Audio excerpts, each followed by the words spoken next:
Pakistan cricket board की शिकायत पर इंटरनेशनल क्रिकेट काउंसिल का एक्शन। भारतीय कप्तान सूर्य कुमार यादव को सियासी बयानबाजी का मुर्तकिब करार देकर मैच फीस का 30% जुर्माना आयद करने का फैसला हुआ। भारतीय बोर्ड ने हट धर्मी दिखाते हुए फैसले पर अपील कर दी। हारिस स्टोक पर भी मैच फीस का 30% जुर्माना और साहबजादा फरहान को वार्निंग देने का फैसला हुआ। Chairman Pakistan cricket board Mohsin Naqvi ने हारिस स्टोक का जुर्माना अपनी जेब से अदा करने का फैसला किया है।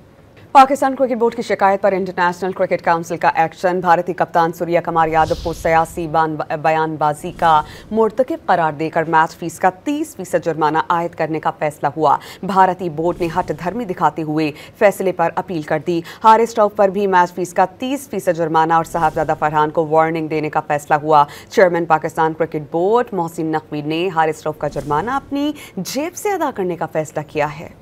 पाकिस्तान क्रिकेट बोर्ड की शिकायत पर इंटरनेशनल क्रिकेट काउंसिल का एक्शन। भारतीय कप्तान सूर्य कुमार यादव को सियासी बयानबाजी का मुर्तकिब करार देकर मैच फीस का 30% जुर्माना आयद करने का फैसला हुआ। भारतीय बोर्ड ने हट धर्मी दिखाते हुए फैसले पर अपील कर दी। हारिस स्टोक पर भी मैच फीस का 30% जुर्माना और साहबजादा फरहान को वार्निंग देने का फैसला हुआ। Chairman Pakistan cricket board Mohsin Naqvi ने हारिस स्टोक का जुर्माना अपनी जेब से अदा करने का फैसला किया है।